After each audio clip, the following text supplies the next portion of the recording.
이 빌드업이라는 단어가 요즘에 많이 좀 뜨고 있는 단어 중에 하나입니다. 이 빌드업이 무슨 단어인가 그래서 제가 좀 찾아봤더니 이게 사실 빌드업이라는 게 축구 용어입니다. 축구 용어인데 쉽게 말하면 그냥 우리 한국 축구가 예전에 고질적으로 했던 방법이 있었습니다. 그건 뭐냐면 뻥 축구라는 게 있습니다. 문전에다가 그냥 띄워줘서 거기에서 혼전 상황에서 골을 넣는, 물론 역습이나 이런 데에는 아주 중요한 기술이기도 하죠. 그런데 그러한 단조로운 패턴이 있었다면 요즘에 여러분 한국 축구가 좀 달라졌지 않습니까? 빌드업이라는 계속 패스를 하고 공간을 확보하고 거기다 패스를 해서 전체가 같이 조직을 만들어서 계속해서 상대방 진영으로 나아가는 그러한 축구 전술을 구사한다라는 거죠. 빌드업을 통하여서 한국 축구가 달라진 그런 부분들이 많이 보이게 됩니다.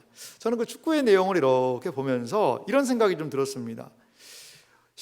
우리 신자들이요, 삶을 빌드업 이렇게 세우는 방법이 있다라는 거죠. 방법이 있다는 거죠. 여러분, 우리에게 있는 문제와 여러 많은 상황들이 있어요. 그 상황에 그냥 뻥 축구하듯이 그냥 달려들어서 무엇인가를 용감하게 해결한다고 다 될 일들은 아니더라는 거죠. 신자의 삶에 빌드업이 필요합니다. 우리 신자의 삶을, 우리의 삶을 그러면 빌드업 하는 것은 무엇일까요? 저는 그것이 기도라고 봐요. 기도는 우리의 삶을 빌드업 하는 것입니다. 무작정 상황으로 달려 들어서는 안 된다라는 것입니다. 하나하나 차근차근하게 상황을 기도하며 감당할 때에 하나님이 주시는 지혜와 힘이 거기에 있는 줄 여러분 믿으시기 바랍니다. 하나님의 사람들은요, 기도를 통해서 하나님의 살아계심을 경험하게 됩니다. 기도는 하나님께서 역사하시는 것을 우리가 경험하는 일이 바로 기도라는 거죠. 오늘 성경 본문에 보니까요, 엘리사라는 선지자가 활동하던 그 시대에 아람이라는 나라가 있었어요. 이 아람 나라가 이스라엘이라는 나라를, 엘리사가 살고 있는 이 나라를 공격을 하는 거죠. 그래서 여기를 치자라고 하면요, 이스라엘이 그냥 그걸 다 알고서는 거기를 다 군사들이 지키고 있는 거죠. 이번에는 이렇게 해서 이쪽으로 하자라고 그러면 이미 이스라엘 군사들이 거기를 다 지키고 있는 거죠. 그러니까 이 아람의 왕이 화가 나는 거죠. 우리 안에 스파이, 이 세작이 있는 것이 아니냐, 이런 식으로 신하들을 이야기하니까 한 신하가 이런 이야기합니다. 임금님, 그게 아닙니다. 이스라엘 나라에는 엘리사라는 선지자가 있는데 그 사람은 왕께서 침상에서 하는 이야기까지도 다 알고 있습니다. 그런 이야기를 왕이 듣습니다. 그러자 왕이 이 엘리사가 어디 있는지를 찾아내라, 그렇게 얘기하니까 봤더니 엘리사가 도단이라는 작은 성에 머무르고 있다는 첩보가 들어왔어요. 그러니까 그 밤에 군사들을 보내가지고 그 성을 아예 뺑뺑 포위한 것이지요. 이러한 위기와 어려움의 상황, 그 상황에서 과연 엘리사가 한 기도는 무엇이고 엘리사와 함께한 사람을 통하여 기도의 능력이 어떻게 경험되었는지를 우리가 오늘 이 주일에 함께 살펴보기 원합니다. 저는 기도의 불병거라는 단어를 오늘 설교 시간에 조금은 사용을 하고 싶습니다. 이것은 오늘 본문에도 등장하는 단어이기도 한데요, 기도할 때 하나님께서 보여주신 것이 있었는데 불말과 불병거였다라는 것이지요. 그래서 기도하는 사람들에게 기도의 불병거를 경험하게 하시는 하나님의 은혜가 과연 어떻게 드러났는지를 몇 가지를 통하여 살펴보기 원합니다. 먼저 기도의 불병거의 모습을 우리가 생각하면서 볼 때 이 기도하는 사람, 기도를 통하여 우리가 기대할 수 있는 것은 한 단어입니다. 담대함이라는 것이죠. 기도하는 사람은 담대함을 하나님께서 허락해 주신다는 것을 여러분 기억하시기 바랍니다. 아람 군대가 도단성을 포위했을 때 엘리사와 이 사환, 그 엘리사를 시종 들고 함께 했던 이 사환의 관점이 달라요. 오늘 성경 열왕기하 6장 14절 말씀을 제가 읽어보겠습니다. 왕이 이에 말과 병거와 많은 군사를 보내매 그들이 밤에 가서 그 성읍을 에워쌌더라. 여러분 생각해 보세요. 한 성이 있는데 그 성을 사람들이 뺑 둘러서 에워싼 상황을 생각해 보십시오. 이제 이 성의 사람들이 바깥으로 나가지도 못하게 하고 이 성을 오랫동안 하면 외부와 연결을 못하니까 고사되는 위기에 있지 않습니까? 아니면 힘을 가지고 이 성을 무너뜨릴 수 있는 그러한 상황이기도 하지요. 이 상황을 본 것은 바로 엘리사의 사환이었다는 거죠. 15절은 이어서 말합니다. 우리 15절은 같이 한번 기록된 하나님의 말씀을 읽어보겠습니다. 하나님의 사람의 사환이 일찍이 일어나서 나가보니 군사와 말과 병거가 성읍을 에워쌌는지라. 그의 사환이 엘리사에게 말하되 내 주여 우리가 어찌하리이까 하니. 아멘. 엘리사의 사환은 아침 일찍 일어나서 봤더니 그 군사들이요 성을 뺑뺑 둘러싸고 있는 거죠. 그 성을, 도단이라는 성이 그렇게 큰 성이 아니었으니까 사람들이 촘촘하게 그 군사들이 그 성을 에워싸고 이제 성을 향하여 진격을 하든지 하는 그러한 상황이 되었다는 거죠. 이 사환이 보고 무엇이라고 얘기하죠? 이 성경에 이런 말이 의성어가 많이는 없는데 여기에 등장합니다. 하도 깜짝 놀라니까 아이고 이런 걸로 바꿀 수가 있겠죠. 아이고 선생님 우리가 어찌하리까? 이제 어떻게 하면 좋습니까? 우리는 이제 꼼짝없이 이 성에 갇혔고 이제 죽게 생겼네요. 이런 표현 아닐까요? 이 사환은 두려움에 떨고 있다라는 거죠. 여러분 이 사환의 두려움은 당연한 것 아니겠습니까? 아침에 일어났더니 주변에 그냥 꽁꽁 많은 사람들이 둘러싸고 있고 이들이 공격하면 이 성은 함락될 것이 뻔한 상황이라면 누가 놀라지 않을 수가 있겠어요?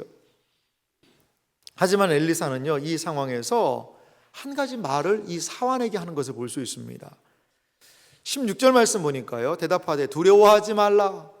우리와 함께한 자가 그들과 함께한 자보다 많으니라. 엘리사가 이러한 이야기를 해요. 엘리사는 사환에게 두려워 떨고 있는 이 사환을 위로합니다. 두려워하지 말라. 두려워 떨고 있는 이 사환에게 말이죠. 성경에요 두려워하지 말라라는 말이 몇 번 기록된지 아세요? 365번 기록됐다고 그래요. 참 놀라운 일이죠. 365번 성경이 두려워하지 말라라는 말씀이 기록되어 있대요. 왜 그럴까요? 우리는 날마다 두려워하는 사람들이기 때문에 성경 찾아서 날마다 두려워하지 말라라는 말씀을 듣고 읽어야 그 삶 가운데서 용기를 낼 수 있다라는 그러한 상징적인 의미가 이 단어 숫자에도 있지 않나 생각이 듭니다. 사환 두려웠어요. 그런데 엘리사는 다른 표현을 하고 있습니다. 사환은 두려워하고 있지만 엘리사는 두려워하지 말라라고 이야기하며 우리와 함께한 자가 그들과 함께한 자보다 많으니라 라고 이야기하고 있다라는 거죠. 기도하는 사람은요 당황하지 않아요. 기도하는 사람은요 상황을 바르게 볼 수 있는 안목이 생긴다라는 거죠. 상황을 다르게 보는 시각, 그것은 기도를 통하여 가능하다라는 겁니다. 여러분 기선제압이라는 게 있습니다. 기선제압이라는 것이 무엇이죠? 싸우기도 전에 상대방의 기를 누르는 것이지요. 전쟁에서는 얘 기가 꺾였다라는 이런 표현도 쓰기도 하더라고요. 처음에 했던 축구 얘기 좀 해봅시다. 축구 얘기. 우리보다 피파 랭킹이 높고 더 잘하고 상대 전적에서 우리가 열세에 있으면 선수들은 위축되기 마련입니다. 그런데 이번에 경기하는 거 보니까요 우리 선수들이요 물불 안 가리고 위축되지 않고 막 경기를 하는 것을 볼 수 있었습니다. 기선제압에서 밀리지가 않는 거죠. 세계에서 그렇게 잘하는 사람들과 우리도 한번 해볼 수 있다라는 이 생각을 가지고 같이 막 밀어붙이더라는 거죠. 그렇습니다. 기가 눌려서는요 힘을 쓰지 못합니다. 우리의 영적인 신앙의 삶도 마찬가지입니다. 아람의 군대를 보고 그 군대가 성을 꽁꽁 에워싼 모습을 보면은요, 맥이 풀리고요, 힘을 잃고요, 두려워 떨 수밖에 없다라는 것이죠. 하지만 하나님을 향하여 기도할 때 기도하는 사람들은 상황을 다르게 보는 시각, 어려운 상황이 오면 오히려 이 어려움을 통하여 하나님이 어떻게 역사하실까를 기대하는 시각, 이렇게 기도하는 사람들에게는 하나님께서 새로운 시각들을 주신다는 것을 여러분 기억하시기 바랍니다. 100년 후에요, 예루살렘이 한 번 더 공격을 받은 일이 있었어요. 예루살렘 성이 공격을 받은 일이 이 일 있고 한 100년 후에 있었는데요, 그때에 기도의 사람 히스기야라는 사람이 이 18만 5천 명이라는 아수르의 군사가 예루살렘 성을 뺑뺑 둘러싸고 있는 이 상황에서 백성들에게 이런 말을 합니다. 역대하 32장 7절 말씀인데요, 너희는 마음을 강하게 하여 담대히 하고 아수르 왕과 그를 따르는 온 무리로 말미암아 두려워하지 말며 놀라지 말라. 우리와 함께 하시는 이가 그와 함께하는 자보다 크니. 100년 전에 엘리사가 이 사환에게 했던 그 말을 100년 후에 히스기야 왕은 어려운 상황 가운데서 그 백성들에게 하고 있는 것이죠. 두려워하지 말며 놀라지 말라. 365개 중에 2개 찾았네요. 오늘 벌써 오늘 2개나 찾았어요, 여러분. 나머지 363개는 여러분들이 찾아보시기 바랍니다. 찾아보시기 바라요. 히스기야는 무엇을 말합니까? 우리와 함께 하시는 이가 그와 함께하는 자보다 크다, 이렇게 말하고 있어요. 그러면서 8절 말씀, 역대하 32장 8절은 우리 한 목소리로 천천히 같이 읽어볼까요? 같이 읽겠습니다. 그와 함께하는 자는 육신의 팔이요 우리와 함께 하시는 이는 우리의 하나님 여호와시라. 반드시 우리를 도우시고 우리를 대신하여 싸우시리라 하며 백성이 유다왕 히스기야의 말로 말미암아 안심하니라. 아멘. 하나님께서 반드시 우리와 함께 하신다. 반드시 하나님이 도우시고 우리를 대신하여 싸우실 것이다. 이것만큼 위로의 말이 어디 있습니까? 아람의 군대가 진치고 있는 상황에서는요, 하나님이 안 보이는 거예요. 하나님이 생각나지 않는 거예요. 왜 그렇습니까? 내 문제가 더 커 보이기 때문에 그러죠. 내 문제가 크고 내 상황이 큰 상황에서도 우리는 기억해야 합니다. 무엇을요? 누구를요? 하나님을 말이죠. 우리를 도우시는 분이 그 세상의 권세보다 크심을 여러분 믿으시기 바랍니다. 이스라엘 백성들이 히스기야의 이 권면과 하나님의 위로로 말미암아 안심했듯이 어려움을 당하고 있는 우리는 두려워하거나 낙심하거나 좌절할 것이 아니라 하나님을 바라보며 이 상황들을 감당해야 한다는 것입니다. 이렇게 문제 상황에서요, 하나님이 누구이신지를 기억하고 그 하나님을 생각하는 것은요, 우리로 하여금 기도로 나아가게 합니다. 우리가 기도하게 하는 거죠. 하나님께서는요, 우리의 문제 상황에 그냥 우리를 홀로 내버려 두지 않으세요. 기도하지 않고 문제로 달려드는 건 그거 하나님이 원하시는 방법은 아니라는 거죠. 여러분, 어려운 상황, 올 한 해를 마무리하면서 어떻게 내가 2022년을 마무리해야 될 것인가, 그것이 나에게 다가온다면 그것을 붙들고 여러분 기도하시기 바랍니다. 기억하십시오. 하나님은 결코 우리를 그저 홀로 문제의 상황에 가도록 내버려 두시는 분은 아니시라는 거죠. 문제를 만났을 때 우리는 기선제압이 필요합니다. 하나님을 기억해야 합니다. 하나님께서 함께 하시며 하나님께서 이 상황을 어떻게 인도하실 것인가에 대한 하나님에 대한 기대가 있는 우리가 되기를 간절히 소망합니다. 출애굽기 14장에 보니까요, 이 홍해바다 앞에서 보인 이스라엘 백성들, 그들은 두려움에 떨고 있었는데 모세가 한 중요한 말이 있어요. 출애굽기 14장 13절에서 모세는 말합니다. 모세가 백성에게 이르되 너희는 두려워하지 말고. 365번 중에 오늘 3개 나왔네요. 벌써 3개나 나왔습니다. 가만히 서서 여호와께서 오늘 너희를 위하여 행하시는 구원을 보라. 너희가 오늘 본 애굽 사람을 영원히 다시 보지 아니하리라. 우리 14절 말씀은 같이 이어서 읽어볼까요? 여호와께서 너희를 위하여 싸우시리니 너희는 가만히 있을지니라. 아멘. 믿음의 사람들이 기대할 바는 무엇입니까? 문제의 상황만을 바라보는 것이 아니라 그 문제를 하나님께서 어떻게 해결해 나가실지 하나님에 대한 기대를 갖는 것이 필요하다라는 겁니다. 오늘 본문을 통하여 살펴보는 기도의 불병거의 두 번째 모습이 있어요. 그것은 영적인 실체에 눈을 뜨게 되는 일이 일어난다는 거죠. 기도하는 사람에게요, 상황을 바라보는 태도가 중요하죠. 하나님께서 이 문제로 내가 망하거나 죽거나 없어지는 것이 아니라 이 상황을 통하여 하나님이 나에게 무엇인가를 주실 것이라는 거죠. 그것을 바라보는 태도가 중요합니다. 그런데요, 그 하나님을 기대하면서 구체적으로 기도할 때 나타나게 되는 변화가 있어요. 그것은 영적인 실체에 대해서 눈을 뜨게 된다는 거죠. 그 상황을 온전하게 바라볼 수 있는 눈이 확 열리게 된다라는 것입니다.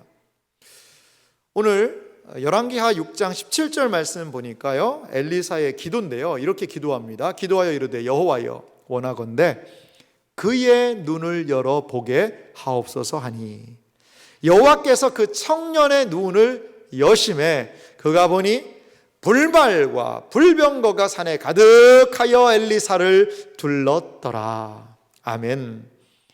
엘리사의 기도로 인해서요, 이 사화는 눈을 번쩍 뜨게 됩니다.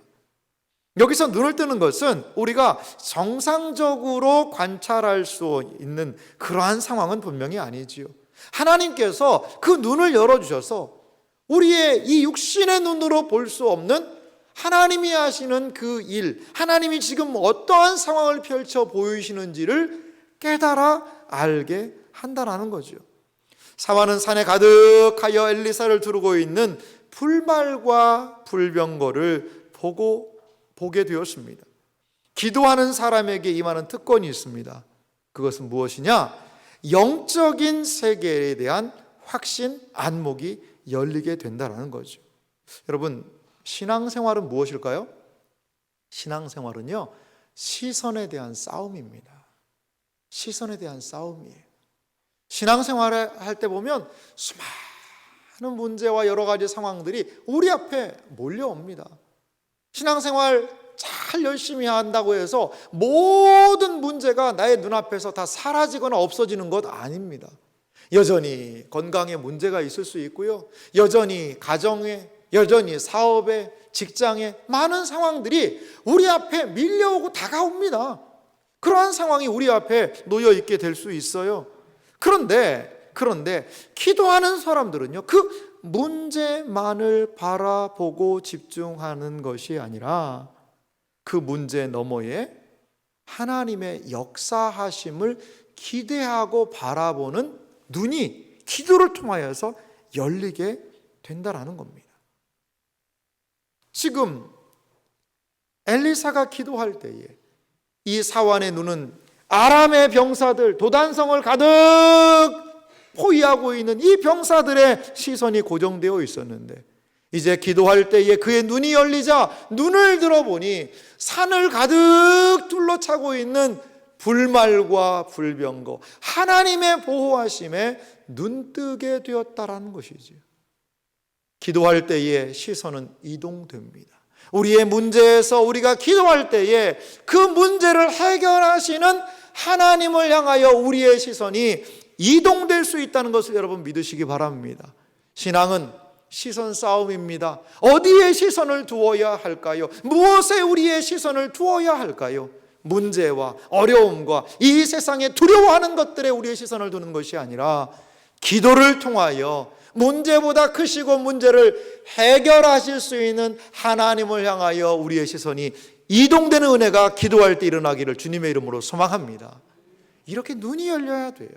눈이 열리면 상황을 바르게 분별하고 접근하고 해석 풀어나갈 수 있는 힘이 거기에 생기게 될 줄 믿습니다.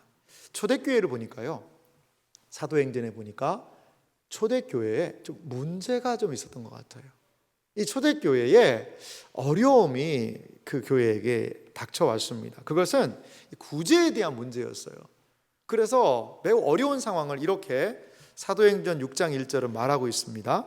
그때에 제자가 더 많아졌는데 헬라파 유대인들이 자기의 과부들이 매일의 구제에 빠짐으로 히브리파 사람들을 원망하니, 여기 헬라파 유대인이라는 사람들은 누구냐면요, 우리가 쉽게 얘기하면 유대인이긴 유대인인데 외국, 헬라 말을 쓰고 외국에서 살다가 온 사람들이에요. 쉽게 말하면 우리 한국에 있는 분들이 계시지만 또 외국에서 이민을 가신 분들이 계시잖아요. 그 이민 간 사람들이 한국으로 돌아왔다라고 생각하면 좋을 것 같아요. 그래서 히브리파 사람들, 원래 예루살렘을 중심으로 살았던 그 사람들을 뭐 하는 일이 발생합니까? 원망합니다. 무엇 때문에? 그 헬라파 남편을 잃고 불쌍한 여인분들이 계셨던 것 같은데 이분들을 매일 도와주는 구제를 해야 되는데 이게 빠지는 거죠. 아마도 히브리파 사람들은 자신과 함께 있던 사람들에게 더 좀 구제를 잘했던 것 같아요. 그러니까 이런 사람들이 소외가 된 거죠. 그래서 교회 안에, 초대교회 안에 원망이 생기기 시작했습니다. 원망은 참 무서운 건데요, 모든 은혜를요 다 꿀꺽 삼켜버립니다. 원망이 일어나기 시작하면요, 은혜 받고 좋았던 사람들의 그 모든 것들이요 순식간에 식어지고요, 은혜가 사라지게 돼요. 여러분, 원망과 싸워야 됩니다. 원망거리를 없애야 돼요. 이것이 중요한 일이라는 거죠. 이러한 어려운 상황을 초대교회는 만나게 되었습니다. 그러면 우리의 처음 교회는 이 문제를 과연 어떻게 해결했을까요? 아이고, 사도들이 죄송합니다. 우리가 더 그런 사람들 세심하게 살폈어야 되는데 우리가 더 열심히 일해서 이제는 밤잠을 줄여가며 헬라파 과부의 명단들을 확인하고 이 사람들을 나누는 일을 더 열심히 할 테니까 조금만 참아주시오 라고 하지 않았어요. 그렇게 하지 않았습니다. 이들은 이 문제를 어떻게 그럼 해결했을까요? 사도행전 6장 3절에 보니까요, 사도들이 이렇게 말합니다. 형제들아, 너희 가운데서 성령과 지혜가 충만하여 칭찬받는 사람 7을 택하라. 우리가 이 일을 구제하고 섬기는 일입니다. 그들에게 맡기고. 4절은요 이렇게 이야기합니다. 같이 읽어보겠습니다. 우리는 오로지 기도하는 일과 말씀 사역에 힘쓰리라 하니. 아멘. 사도들은요 이 문제의 핵심을 보고 있었다는 거죠. 단순하게 몇 사람 더 구제를 잘하기 위해서 조금 더 우리가 활동하는 그 문제가 아니라, 그거는 그 사람들에게 맡기고 우리가 할 일은 그 문제를 바라보면서 뭐 하자는 거죠? 오로지 기도하는 일과 말씀 사역에 힘쓰리라. 사도들은요 기도하는 일을요 구제하고 나누는 일, 뭐 어떤 거에 더 중요하냐, 경중의 문제가 아니라 지도자로서 교회를 지도할 때 영적인 그런 상황과 여러 가지를 이해하기 위해서는 뭐가 더 우선적이어야 된다는 거죠? 기도가 우선적이라는 겁니다. 문제를 해결하기 위해서 필요한 것이 있습니다. 그것은 기도라는 거죠. 기도해야 시선을 유지할 수 있습니다. 기도해야 분별이 가능합니다. 기도해야 온전하게 하나님의 역사를 바라볼 수 있다는 것입니다. 사랑하는 이 자리에 계신 성도 여러분, 어떻게 2022년을 마무리하시겠습니까?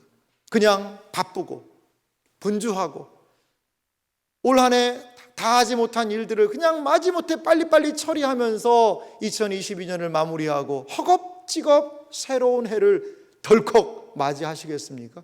우리 그럴 수 없습니다. 이 남은 한 달 우리는 기도에 집중해야 합니다. 기도할 때에 올 한 해에 부족하고 연약한 것을 하나님이 보여주실 거예요. 기도할 때에 우리의 문제와 연약했던 부분들을 알게 하실 거예요. 그리고 그 모든 것들을 하나님 앞에서 결산하고 정리하고 마음에서부터 새롭게 하고, 그러할 때에 새롭게 다가오는 우리의 2023년 새해는 하나님 안에서 새로움을 경험할 수 있을 것입니다. 바쁜 가운데 우리를 그냥 내버려 두지 마세요. 바쁘고 분주한 일상에 돌아가는 소용돌이 속에 나도 돌아가서 거기서 같이 그냥 뱅뱅뱅뱅 돌다가 어지러워서 그냥 나도 모르겠다라고 우리가 지나가는 시간을 그렇게 활용하지 마시기 바랍니다. 기도할 때 하나님 안에서 중심을 잡게 될 줄 믿습니다. 기도할 때의 문제의 실체를 보게 될 줄 믿습니다.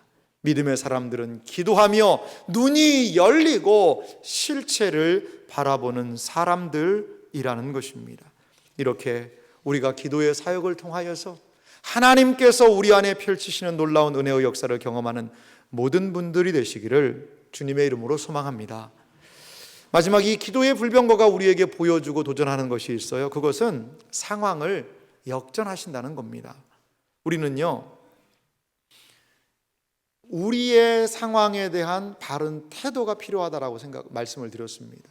그리고 하나님에 대해서 생각할 때 하나님을 향해 기도하게 되죠. 기도하면 하나님은 반드시 그 상황에 대한 이해를 열어주세요. 저도 말씀을 준비하면서 올 한 해를 이렇게 돌아봤더니요, 여러 가지 많은 상황들이 좀 왔던 것 같아요. 근데 그때마다 기도할 때마다 하나님이 은혜와 도움을 주셨습니다. 참 하나님을 찬양합니다. 여러 상황들이 있을 때요, 제가 가끔 하는 게 있는데요, 뭐 매번은 안 합니다. 걱정하지 마시기 바랍니다. 여기서 잘 때가 있습니다. 이 강단에서 제가 방석 깔고 이불 덮고 여기서 자면서 그렇게 기도할 때도 있습니다. 그럴 때는 좀 급할 때죠. 근데 그렇게 기도하면 약간의 미묘하고 여러 가지 복잡한 상황인데요, 참 놀랍게요, 이런 일들이요 조금씩 해결이 돼요. 상황이요 역전이 돼요. 풀려요. 그러니까 기도하지 않을 수가 없는 것이죠. 않을 수 없는 것. 이 기도한 사람만 알 사람만 알도다. 기도를 해보시기 바랍니다. 기도는요 우리의 상황을 역전하신 하나님의 은혜를 만나게 되는데요, 오늘 성경 본문 보니까요, 열왕기하 6장 17절에 이렇게 말합니다. 기도하여 이르되 여호와여 원하건대 그의 눈을 열어 보게 하옵소서. 엘리사는 사환, 이 청년의 눈을 열어달라고 기도를 하고 있어요. 그러자 그의 눈이 열리면서 하나님의 놀라운 은혜의 세계를 경험하고 고백하게 되죠. 그런데 똑같은 구조가요 18절 말씀에도 등장하고 있는 것을 볼 수 있습니다. 아람 사람이 엘리사에게 내려오며 엘리사가 여호와께 기도하여 이르되 원하건대 저 무리의 눈을 어둡게 하옵소서. 17절에서는 그의 눈을 열어 보게 하옵소서라고 했는데 18절 말씀에는 원하건대 저 무리의 눈을 어둡게 하옵소서라고 엘리사는 지금 기도하고 있다라는 거죠. 엘리사를 찾아서 죽이고자 달려들었던 이 사람들, 그들은 눈을 부릅뜨고 이 성까지 쫓아서 그 어두운 밤을 헤치며 이 자리에 온 사람들 아닙니까? 그런데 사환에 닫혔던 눈은 열리고 이들의 그 엘리사를 잡아 죽이기 위하여 쫓아왔던 그들의 눈 오히려 어둡게 되어버리는, 그래서 아무것도 할 수 없는 그러한 상황에 이들이 놓이게 되었다라는 것입니다. 우리의 하나님은 역전의 하나님이심을 여러분 믿으시기 바랍니다. 답답하고 캄캄하고 눈앞이 캄캄하고 어려운 상황, 하나님께서 그 상황을 해결할 빛을 보내주시고 넉넉히 감당할 수 있는 은혜를 하나님께서 우리에게 허락하신다는 것을 여러분 믿으시기 바랍니다. 답답한 상황에서 우리 신자들이 할 일은 무엇입니까? 기도밖에 없어요. 기도하면서 그 하나님이 누구이신지를 바라보아야 합니다. 우리의 시선을 문제에 고정하는 것이 아니라 하나님을 향하여 고정하는 것, 그것은 우리의 기도를 통하여 가능하게 될 줄 믿습니다. 사랑하는 이 자리에 계신 성도 여러분, 내가 해결할 수 없는 답답한 문제 상황 가운데 놓여있진 않으십니까? 하나님을 기억하시기 바랍니다. 우리가 기도하는 하나님, 그 역전의 하나님이 어떤 하나님이신지를요 이사야서에 참 너무나도 아름답게 표현하고 있어서 제가 이 말씀을 좀 준비해 봤습니다. 이사야 43장 15절 말씀, 준비된 내용을 한번 보실래요? 이사야 43장 15절에서부터 보니까요 하나님이 누구이신가가 15절, 16절, 17절을 통하여서 이렇게 나타나고 있습니다. 우리 석절 말씀을 한 목소리로 좀 같이 한번 읽어볼까요? 같이 기록된 하나님의 말씀, 하나님이 자신을 어떻게 표현하고 계시는지를 우리 같이 읽어보도록 합니다. 나는 여호와 너희의 거룩한 이요 이스라엘의 창조자요 너희의 왕이니라. 나 여호와가 이같이 말하노라. 바다 가운데 길을 큰 물 가운데 지름길을 내고 병거와 말과 군대의 용사를 끌어내어 그들을 일시에 엎드러져 일어나지 못하고 소멸하기를 꺼져가는 등불 같게 하였느니라. 아멘.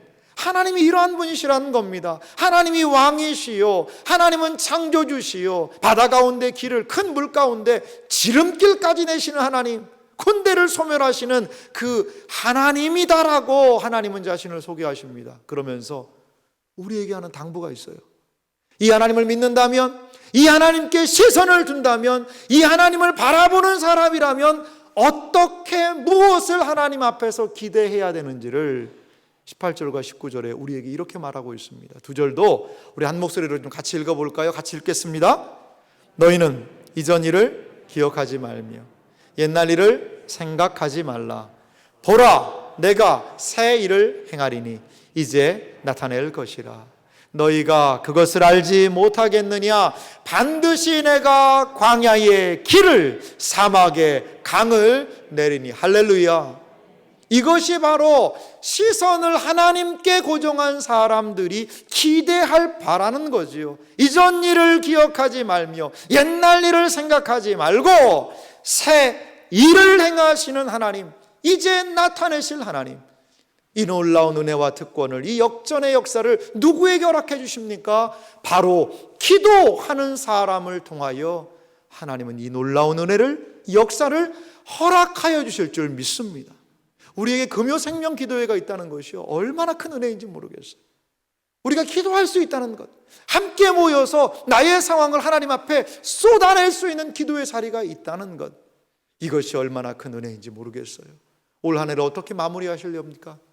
기도로 마무리할 수 있는 이 자리에 계신 모든 분들이 되기를 간절히 소망합니다. 기도하면 하나님이요 강들 안에서도 지름길을 내실 줄 믿습니다. 이 하나님의 놀라운 역사를 기도를 통하여 경험하기를 소망합니다. 기도로 불병거를 보기 원합니다. 기도할 때 하나님은 불병거를 우리에게도 동일하게 보여주실 줄 믿습니다. 한 분이 이 부분에 대해서 참 멋진 해설을 해놔서 마지막으로 그 이야기를 좀 소개하고자 합니다. 조선시대 때 임금이 암행어사를 파견할 때가 있습니다. 관리들이나 여러 가지 잘 백성들을 섬기는지를 아주 은밀하게 암행어사를 통하여서 일들을 살피는 제도가 있었지요. 암행어사는 무엇을 가지고 사는 사람입니까? 마패가 있습니다. 마패. 그 마패를 보여주면 그러면 말도 주고요, 사람들도 동원합니다. 사극 같은 경우에서 우리가 많이 보지 않습니까? 암행어사는 항상 어떻게 하고 출두를 해요? 암행어사 출두야 그러면서 마패를 보여주면서 막 사람들과 들이닥쳐서 탐관오리들을 그렇게 여러 가지로 정리하는 상황을 우리는 사극을 통해서 본 적이 있습니다. 그렇지요. 마패는 말도 그리고 군인들도 사람들도 소환할 수 있는 그러한 능력이 마패에 있는 것이지요. 여러분, 기도가 무엇입니까? 기도는 바로 거룩한 마패예요. 거룩한 마패를 하늘을 향하여 들 때 하늘의 불말, 하늘의 불병거를 소환할 수 있는 거룩한 마패가 여러분 기도라는 것을 기억하시기 바랍니다. 우리가 기도할 때에 하나님께서는 하늘의 불말, 하늘의 불병거를 보내주셔서 우리가 그 상황을 넉넉히 감당하며 이기며 역전할 수 있도록 하시는 분이심을 여러분 믿으시기 바랍니다. 우리를 두렵게 하는 모든 상황에서도 여전히 역사하시는 그 놀라운 하나님의 은혜를 기도를 통하여 만날 수 있는 여러분들이 되시기를 주님의 이름으로 축원합니다.